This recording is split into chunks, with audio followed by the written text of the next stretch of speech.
নমস্কার, আরও একটা গুরুত্বপূর্ণ আপডেট নিয়ে চলে এলাম। খুব গুরুত্বপূর্ণ ভিডিও। চ্যানেল ফার্স্ট টাইমে থাকলে চ্যানেলটাকে সাবস্ক্রাইব করে বেল আইকনটা টিপে রাখতে হবে। লেটেস্ট গুরুত্বপূর্ণ আপডেট পাওয়ার জন্য স্টেপ টু স্টেপ আজকের আপডেটটি আপনাদের সামনে তুলে ধরছি।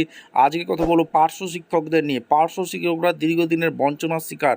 পার্শ্ব শিক্ষকদের বেতন বৃদ্ধির বড় ইঙ্গিত কি মিলল?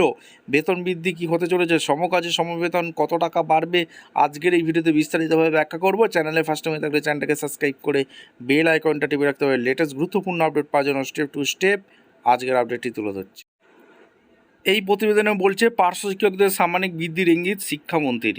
বীরপাড়া 17 জুনের আপডেট। রাজ্য উচ্চ বিদ্যালয় এবং প্রাথমিক বিদ্যালয়গুলিতে কয়েক হাজার পার্শ্ব শিক্ষকদের সাম্মানিক বৃদ্ধি করতে চলেছে রাজ্য সরকার। বুধবার বীরপাড়া জনকল্যাণ কর্মসূচিতে সাংবাদিকদের এক প্রশ্নের উত্তরে ওই ইঙ্গিত দেন রাজ্যের শিক্ষামন্ত্রী দীপক বর্মন।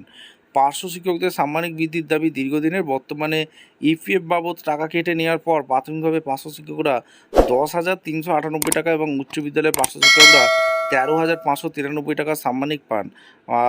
মাদারিহাটের ধুমচি হরিপুর আইডিবি প্রাথমিক বিদ্যালয়ের পার্শ্ব শিক্ষক হরেন ভগত বলেন, আমরা মনোনীত অনটনে ভুগছি, অথচ স্থায়ী পদে কর্মরত শিক্ষকদের মতোই পাঠন পাঠন সহ অন্যান্য দায়িত্ব পালন করি। আমরা নতুন সরকারের ভূমিকার দিকে তাকিয়ে রয়েছি।